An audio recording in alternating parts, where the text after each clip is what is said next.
Dear students, welcome to my video. आज આપણે અહીં વાત કરીશું standard 5th subject Gujarati lesson number 6 બતક અને અથવા પણ હંસ। ચાલો ગઈએ ગીતડું। અહીં તમને એક ગીત આપેલું છે, આપણે એ ગીત એક વખત વાંચીશું। ઊંચા ઊંચા ડુંગર ચડશું, ઉડી ઉડી ખીણ ઉતરશું, વહેતા જળમાં નાસું તરશું, હરિયાળીમાં હરશું ફરશું, પંખી સાથે કલરવ કરશું, મીઠા તડકે અમે મલકશું, રેશમિયા રેતીમાં ઢળશું, મોજાને મસ્તીથી મળશું। તો અહીંયા તમને કવિતામાં કીધું છે કે ઊંચા ઊંચા ડુંગરો ચડશું એટલે કે ઊંચી ઊંચી પહાડો પર ચढ़ेंगे। ऊड़ी ऊड़ी खीण में उतरसू मतलब गहरी गहरी खाइयों में नीचे उतरेंगे। बहता जल में नहासू तरसू बहते हुए जल में नहाएंगे और तैरेंगे। हरियाली में हरसू फरसू जहाँ पर हरियाली होगी वहाँ पर घूमेंगे फिरेंगे। पंखियों साथे कलरव करसू और पंछियों के साथ में मिलकर कलरव करेंगे। मीठा तड़के हमें मलकसू फिर मीठे धूप में हम खुश होंगे, खुश होकर धूप में बैठेंगे। रेशम या रेती में ढड़सू और रेशम या रेती में बैठेंगे। मौजा ने मस्ती थी मड़सू और खूब मस्ती करेंगे। પછી આગળ એક વાર્તા આપેલી છે, તો આપણે એ વાર્તા એક વખત વાંચીશું અને સમજીશું। મોટેથી વાંચો। કદરૂપું બતકડું। એક બતકીએ એક સુરક્ષિત જગ્યાએ 4 ઈંડા મૂક્યા। એક બતકીએ એટલે કે એક બતકને એક સુરક્ષિત જગ્યા પર 4 अंडे रखे। ते इंडा पर बेचती અને बच्चा बाहर आवानी राह जोती। वो अंडों पर बैठती और बच्चों के बाहर आने का इंतज़ार करती, बच्चों के बाहर आने की राह देखती। एक दिवस तेनी नज़र इंडा पर पड़ी, ते विचार में पड़ी। एक दिन बतकी जो थी उसकी नज़र अंडों पर अपने अंडों पर पड़ी और वो सोच में पड़ गई, अरे मैं 4 इंडा मूक्या था कि 5। फिर वो सोचती है और अपने मन में विचार करती है कि अरे मैंने 4 अंडे रखे थे कि 5 अंडे रखे थे। 4 हता ना ना 5 हता। हूँ एक एवी माँ छूँ, मारा एक बच्चा ने भूली जाऊँ छूँ। फिर वो ऐसा विचार करती है कि नहीं नहीं 4 थे। फिर कहती है कि नहीं नहीं 5 थे। तो वो कहती है कि मैं भी कैसी माँ हूँ, मैंने ही अपने एक बच्चे को मैं भूल कैसे सकती हूँ। ते 5 इंडा ने सेवा लागी। वो 5 अंडों की देखरेख करने लगी, 5 अंडों की देखभाल करने लगी। आखिर खुशी नो दिवस आ गयो, अंत में खुशी का दिन आ गया। एक इंडू सहज सड़बड़ियों। अब एक इंडा जो अंडा था वो धीरे से हिलने लगा। तेमाथी धीमो आवाज़ संभळायो, उसमें से धीमे धीमे आवाज़ आने लगा, आवाज़ सुनाई देने लगा। ईंडू फूट्यू अने बच्चाए बाहर डोक्यू कर्यू। ईंडा फूटा और बच्चे ने बाहर झाँका। डोक्यू कर्यू मतलब अंडे से बाहर झाँका। जोत जोत में बीजू त्रीजू अने चौथू ईंडू पण फूट्यू। देखते ही देखते दूसरा तीसरा और चौथा अंडा भी फूट गया। थोड़ी वार में चारे कलक कलक गीत गावा लाग्या और थोड़ी ही देर में चारों जो बच्चे थे वो कलक कलक गीत गाने लगे। खुश हो गए सब चारों बच्चे। तेने 5वां अंडा तरफ जोयू। अब बतकी जो थी उसने अपने 5वें अंडे की तरफ देखा, अपने 5वें अंडे को देखा। मारू आप क्यारे बाहर आवशे। फिर वो सोचने लगती है कि मेरा ये बच्चा कब बाहर आएगा। आ ईंडू थोड़ू मोटू लागे छे, जरूर आ ईंडामांथी मारू सौथी सुंदर बच्चू बाहर आवशे। अब बतकी ये सोचती है कि अब ये 5वें अंडे में से बच्चा बाहर क्यों नहीं आया। ये इंडा मुझे थोड़ा बड़ा लग रहा है, ये बहुत अच्छा इंडा है, बहुत सुंदर इंडा है, इसमें से बहुत सुंदर बच्चा बाहर निकलेगा। वो उस अंडे को देखकर ऐसा विचार करती है। एक दिवस पछी ए ईंडू पण सड़बड़ियों। अब एक दिन बाद में वो जो 5वां अंडा था वो भी धीमे धीमे हिलने लगा। અંદરથી ધીમો અવાજ સંભળાયો અને ઈંડું ફૂટ્યું, તેમાંથી એક બચ્ચું બહાર નીકળ્યું। और फिर अंडे के अंदर से धीमे धीमे आवाज़ आने लगी और अंडा जो था वो फूट गया और उसमें से एक बच्चा बहार निकला। બતકીએ જેવું બચ્ચાને જોયું કે તેને થયું, અરે આ બચ્ચું તો થોડું મોટું લાગે છે। अब जो बतकी थी उसने जैसे ही बच्चे को देखा तो उसे लगा कि अरे ये क्या, ये बच्चा तो सारे बच्चों से थोड़ा बड़ा लग रहा है, થોડું રાખોડી પણ છે, આમ કેમ થયું હશે। फिर बतकी विचार करने लगती है कि ये बच्चा तो थोड़ा बड़ा लग रहा है और इसका रंग भी कुछ अलग है, ऐसा कैसे हुआ होगा। પછી તરત મનમાં બોલી, હું એ કેવી માં છું, જુદું છે તો છે, મોટું છે તો છે, પણ બચ્ચું તો મારું જ છે ને, હું તેને પણ તરતા શીખવીશ। फिर वो जो बतकी है वो ऐसा सोचने लगती है कि अपने मन में ऐसा तुरंत सोचने लगती है कि मैं भी कैसी माँ हूँ, भले अलग है तो क्या हुआ, थोड़ा बड़ा है तो क्या हुआ, पर है तो मेरा ही बच्चा ना, मैं इसे भी तैरना सिखाऊंगी। थोड़ा दिवस પછી બતકી તેને પણ બીજા બચ્ચા સાથે તરવા લઈ ગઈ, પણ બાકીના બચ્ચા તેની મસ્કરી કરવા लाग्या। कुछ दिन बीत जाते हैं। थोड़े दिन के बाद जो बतकी है वो अपने सभी बच्चों के साथ उस दूसरे बच्चे को भी तैरने सिखाने के लिए अपने साथ ले जाती है। जो बाकी के चारों बच्चे थे वो उसका बहुत मजाक उड़ाते थे। પાંચમી બતક का કોઈએ તેનો ધક્કો માર્યો તો કોઈએ તેના ઉપર ગંદુ પાણી ફેંક્યું, कोई उससे धक्का मारता तो कोई उसके ऊपर गंदा पानी फेंकता। બધા કહેવા लाग्या, अरे આવું બતક હોય, आ तो कदरूपू बतकड़ू छे। सब उससे कहते कि ये कोई बतख है, ये कैसा बतख है, ये तो कदरूपा बतकड़ू है। इस तरह से कहकर उसे चिढ़ाने लगे। પછી तो બધાએ તેનું નામ कदरूपू बतख पाड़્યું। फिर सब लोग मिलकर उसका नाम कदरूपू बतख रख देते हैं। બધા बच्चा કહેવા લાગ્યા, માં અમે આ કદરૂપા બતક સાથે નહીં રમીએ, અમે તેની સાથે નહીં તરીએ। सब बच्चे कहने लगते हैं कि माँ हम इस कदरूपू रूपा बतख है, इसके साथ में हम नहीं खेलेंगे और इसके साथ में तैरेंगे भी नहीं। चारों बच्चे ऐसा कहते हैं बतकी को। माता बतख है तेमने समझाव्या।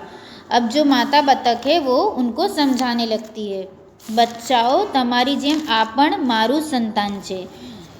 वो अपने बच्चों को समझाते हुए कहती है कि बच्चों तुम लोगों की तरह ये भी मेरी ही संतान है, तमे तेने आ रीते छोड़ी देशो तो केम चालसे, अब तुम लोग इससे इस तरह से छोड़ दोगे तो कैसे चलेगा। पण कोई मान्यू नहीं, लेकिन कोई भी उसकी बात नहीं मानते हैं। आ जोई बतकी खूब दुखी थई। ये देखकर जो बतकी थी वो बहुत दुखी हुई, उसे बहुत दुख पहुँचा। कदरूपू बतख पण खूब दुखी थયું હતું। अब जो बतख था छोटा वाला कदरूपू बतख, उससे भी बहुत दुख हुआ, वो भी बहुत दुखी हो गया। एक दिवस तेणे घर छोड़ी क्यांक बीजे चाल्या जवानो निर्णय कर्यो। अब एक दिन जो वो छोटा बतख था उसने सोचा कि उसने ये निर्णय लिया कि वो घर छोड़कर चला जाएगा दूसरी जगह। ते गयो एक सरोवर थी बीजा सरोवर अने बीजा सरोवर थी तीजा सरोवर। वो घर छोड़कर चला जाता है और वो एक सरोवर से दूसरे सरोवर, दूसरे सरोवर से तीसरे सरोवर जाता रहता है। ત્યાં તેણે મરઘીનું ટોળું જોયું। तभी उसे मुर्गियों का एक झुंड दिखाई देता है। तेणे કહ્યું, કેમ છો બધા? वृद्ध मरघी बोली, तू कौन? बतख बोली, हूँ बतकड़ू छूँ। अब वो एक सरोवर से दूसरे सरोवर, दूसरे से तीसरे सरोवर पहुंच जाता है और उसने अचानक से जो मुर्गियों का झुंड होता है वो देखता है। फिर वहाँ जाकर वो उनसे कहता है कि सब लोग, आप लोग कैसे हो। तो उसी में से एक वृद्ध मुर्गी होती है, वो बोलती है कि तुम कौन हो। फिर बतख बोलता है कि मैं बतकड़ू हूँ। जुवान मरघो बोलियो, तू कौन? बतख कहे, हूँ बतकड़ू। फिर उसमें से एक जवान मुर्गा बोलता है कि तुम कौन? तो बतख कहता है कि मैं बतकड़ू हूँ। एक कहूँ, हैं तू बतकड़ू, तू बतकड़ू। फिर एक कहता है कि तुम बतकड़ू हो, तुम बतकड़ू हो। પણ तू केवू कदरूपू छे। फिर वो भी उसे कहते हैं कि तुम तो कैसे कदरूपा हो, तू तो साव विचित्र छे, तू तो साव बदसूरत छे। सब उससे कहते हैं कि तुम तो बहुत विचित्र हो, तुम तो बहुत बदसूरत हो। चाल भाग गई थी, अहीं कोई तारा दोस्तार नहीं। फिर सब लोग उसे ऐसा कहकर उसे चिढ़ाकर वहाँ से भगा देते हैं और कहते हैं कि तुम्हारा यहाँ पर कोई भी दोस्त नहीं है। बतकड़ू दुखी थયું અને ત્યાંથી ચાલી નીકળ્યું। अब जो बतख था छोटा, उसे बहुत दुख हुआ और वह वहाँ से चला जाता है। પછી તે જ્યાં જ્યાં ગયું અને તેણે જેને જેને કહ્યું કે હું બતકડું છું, તે બધાએ તેને હે બતક આવું હોય, तू तो साव कदरूपू छे एवं कहूँ। फिर वो जहाँ जहाँ भी जाता है सब लोग उससे ऐसा ही कहते हैं कि जहाँ जहाँ जाकर वो ऐसा बोलता है कि मैं बतकड़ू हूँ, तो सब लोग उसका मजाक उड़ाते हैं और उसे कहते हैं कि ऐसा बतख होता है, तू तो बहुत ही कदरूपा है। ऐसा कहकर उसे वहाँ से भगा देते हैं। बतकड़ू साव निराश થઈ ગયું। अब जो बतख है वो बहुत ही निराश हो जाता है। પછી તે जंगल परથી उड़્યું, खेतरों पर थी उड़ियो। फिर वो जंगलों के ऊपर से उड़ने लगा, खेतों पर से ऊपर से उड़ने लगा। अचानक वावाजोड़ू शुरू थયું, अचानक से तूफान आ जाता है। बतख सलामत स्थले आसरो शोधतुं हतुं। बतख सुरक्षित स्थान खोज रहा था कि जहाँ पर वो अपना आश्रय ले सके, जहाँ पर वो रुक सके। ત્યાં તેની नज़र एक झोपड़ी पर पड़ी। तभी उसकी नज़र अचानक से एक झोपड़ी पर पड़ती है। तेणे ત્યાં रोकવાનો विचार કર્યો। उसने विचार किया कि वो वहाँ पर रुकेगा।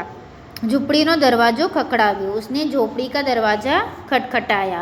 अंदरથી एक डोसीमा बाहर આવ્યા। अब अंदर से एक वृद्ध डोसीमा बाहर आते हैं। बतख કહ્યું, दादी हूँ तुम्हारे ત્યાં रहूँ।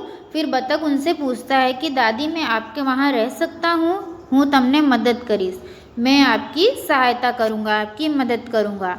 डोसीमाए કહ્યું, तू मने शू मदद करी सके? तो डोसीमा उससे पूछती है कि तुम मेरी क्या मदद कर सकते हो, पण हाँ वावाजोड़ू शांत थाय ત્યાં સુધી तू અહીં रही सके, लेकिन जो तूफान है वो शांत हो तब तक तुम यहाँ पर रह सकते हो। 2-3 દિવસ પછી વાવાઝોડું શાંત થયું। બતકે ફરીથી ઉડવાનું શરૂ કર્યું। 2-3 दिन बाद जो तूफान था वो शांत हो जाता है। फिर बतख वापस से उड़ना शुरू करता है અને पहुँच्यो एक सुंदर सरोवर पास से, और वो उड़ते उड़ते एक सुंदर सरोवर के पास में पहुँच जाता है। ત્યાં કેટલાક હંસ પરિવારો रहता હતા। वहाँ पर बहुत सारे हंसों का परिवार रहता था। તેને થયું અહીં મને કદાચ મારા નવા દોસ્તો મળશે। वो मन में ऐसा विचार करता है कि मुझे यहाँ ज़रूर नए दोस्त मिलेंगे। ते बीजा बच्चाओं पासे पहुँची गયું। वो दूसरे बच्चों के पास में, हंसों के बच्चों के पास में पहुँच गया। वृद्ध हंसे કહ્યું, अरे तू भूलू पड़ी गયેલું છે, आओ हवे આપણે સાથે જ રહીશું। फिर वहाँ पर एक वृद्ध हंस होता है। वो उस बतख को कहता है कि तुम लगता है अलग हो गए हो अपने झुंड से।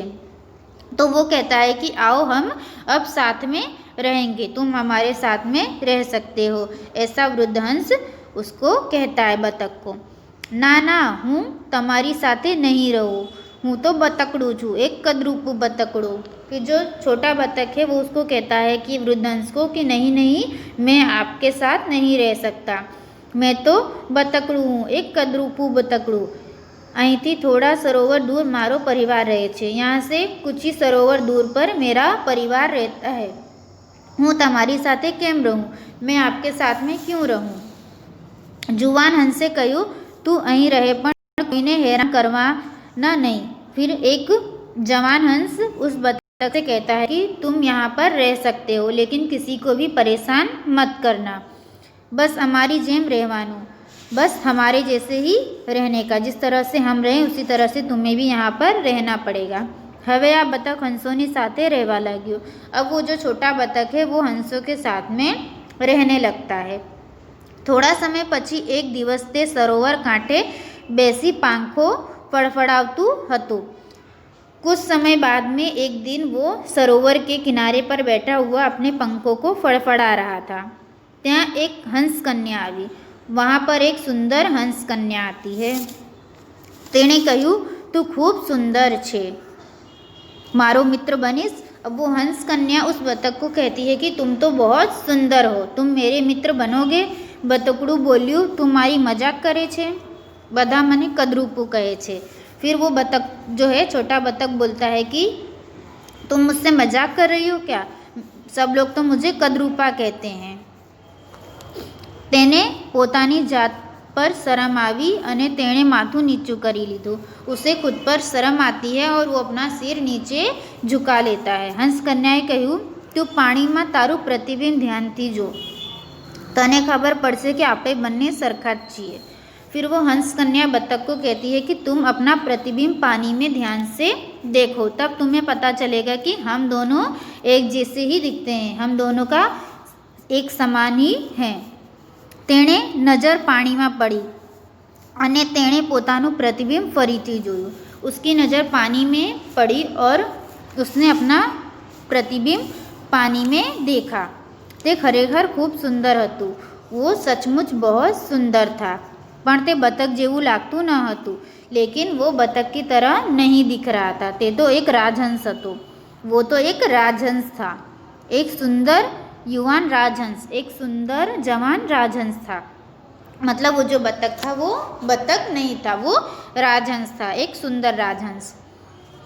तेणे समझाયું તેને બધા કદરૂપું બતક કેમ કહેતા હતા. अब उस बतख को समझ में आया कि सब लोग उसे कदरूपू बतख क्यों कहते थे, क्योंकि वो एक राजहंस था और अपने परिवार से बिछड़कर बतखों के अंडों में मिल गया था. इसी कारण से उसे लगा कि वो बतख है, परंतु वो बतख नहीं था, वो असल में एक राजहंस था. તેણે હંસ કન્યાનો આભાર માન્યો અને તેની સાથે આકાશમાં ऊंचे ऊंचे उड़ी गयो.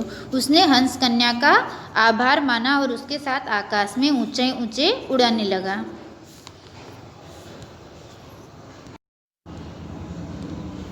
પછી આગળ આપ્યું છે વાંચો અને ભજવો. મમ્મી કહે છે કે મુન્ની કેમ રડે છે તુષાર. તુષાર કહે છે એને ઘોડિયામાંથી બહાર નીકળવું છે તેથી તે રડે છે. તો અહીં મમ્મી અને તુષાર વચ્ચે વાતચીત થાય છે. તો મમ્મી તુષારને પૂછે છે કે મુન્ની કેમ રડે છે. તો તુષાર કહે છે કે એને ઘોડિયામાંથી બહાર નીકળવું છે તેથી તે રડે છે. પછી મમ્મી કહે છે કે તો એને બહાર કાઢને. તુષાર કહે છે એને તેડું तो વધારે રડે છે. मतलब कि यहाँ पर मम्मी और तुषार के बीच जो बातचीत हुई है उसका वर्णन किया गया है. मम्मी तुषार को बोलती है कि मुन्नी क्यों रो रही है. तो तुषार कहता है कि उसे झूले में से बाहर निकलना है इसलिए वो रो रही है. तो मम्मी तुषार को कहती है कि मुन्नी को झूले में से बाहर निकालो. तो तुषार कहता है कि मैं उसे छू रहा हूँ तो और ज़्यादा रो रही है. પછી આગળ મમ્મી એવું શા માટે કરે છે. तुषार कदाच मारा हाथ भीना છે એટલે. फिर मम्मी कहती है कि वो ऐसा क्यों कर रही है. तो तुषार कहता है कि लगता है शायद मेरे हाथ जो हैं वो गीले हैं इसके लिए. मम्मी हाथ लूछતો કેમ નથી. तुषार नेपकिन નથી મળતો એટલે. फिर मम्मी तुषार को कहती है कि हाथ पोंछ क्यों नहीं लेते. तो तुषार कहता है कि नेपकिन नहीं मिल रहा है इसलिए. मम्मी અહીં આવ હું लूची दो. तुषार घोड़िया पास नमीने ऊभो रहे छे. फिर मम्मी तुषार को कहती है कि यहाँ आओ मैं पोंछ देती हूँ. लेकिन तुषार झूले के पास ही झुककर खड़ा रहता है. मम्मी आवतो केम नहीं तुषार. आ मुन्नी मारो हाथ छोड़ती ज नहीं. फिर मम्मी कहती है कि आ क्यों नहीं रहे हो. तो तुषार कहता है कि ये मुन्नी मेरा हाथ नहीं छोड़ रही है. પછી આગળ આપ્યું છે દરેક પ્રશ્નના આખા વાક્યમાં 2 વાર જવાબ આપો. એક વાર એટલા અને બીજી વાર તેથી બોલીને. અહીં જે પ્રશ્નો આપ્યા છે તો એને એક વાર એટલામાં જવાબ આપવાનો છે અને બીજી વાર તેથી બોલીને જવાબ આપવાનો છે. તો પહેલું પ્રશ્ન છે કે મુન્ની કેમ રડે છે. તો એનો જવાબ આવશે કે એને ઘોડિયામાંથી બહાર નીકળવું છે એટલે. પછી બીજું આવશે કે એને ઘોડિયામાંથી બહાર નીકળવું છે તેથી તે રડે છે. બીજું તુષાર અડે ત્યારે મુન્ની શા માટે વધારે રડે છે? તો એનો જવાબ આવશે કે એના હાથ ભીના છે એટલે. એના હાથ ભીના છે તેથી. તો આવી રીતે એટલે અને તેથી બે જવાબો આપવાનું છે. પછી ત્રીજું છે તુષાર હાથ શા માટે લૂછતો નથી? તો એને નેપકિન નથી મળતો એટલે. પછી નેપકિન નથી મળતો તેથી તુષાર હાથ લૂછતો નથી. ચોથો પ્રશ્ન, તુષાર શા માટે ઘોડિયા પાસે નમીને ઊભો રહ્યો? તો મુન્નીએ એનું હાથ છોડતી નથી તેથી. મુન્ની એનો હાથ છોડતી નથી એટલે તે નમીને ઊભો રહ્યો. પાંચમું, તુષાર મમ્મી પાસે હાથ લૂછવા કેમ ના ગયો? તો મુન્ની એનો હાથ છોડતી નથી તેથી. અને મુન્ની એનો હાથ છોડતી નથી એટલે એ હાથ લૂછવા ન ગયો. તો આવી રીતે એકવાર એટલી અને એકવાર તેથી બોલીને જવાબ આપવાનું છે. પછી આગળ એક ગીત આપેલું છે, આપણે એ ગીત એક વખત વાંચીશું. ચકલી કરતી હુપાહુપ ને વાનર કરતો ચીચી, વેત એકના વાનરભાઈને 4 ફૂટની ચકલી. એવું અમને સપનું આવ્યું અસલી હોય કે નકલી, ચામચીડિયું ચડતું ફળીએ કાબર ડાળે લટકી. ટાથી સિંહણ ડણતી, સાચી હોય કે ખોટી દુનિયા સપનાની બહુ ગમતી. પાણી ભરતી કીડી બહેનની અમે જ્યાં ગાગર ઢોળી, કીડી અમારી પાછળ દોડી ભાગી આખી ટોળી, સપનું પણ ભાગી ગયું જ્યાં જરાક આંખો ખોલી. આ જે ગીત છે લખ્યું છે જીતુ ત્રિવેદીએ. તો વિદ્યાર્થી મિત્રો, અહીંયા જ આપણો આ પાઠ પૂરું થાય છે. Thanks for watching my video.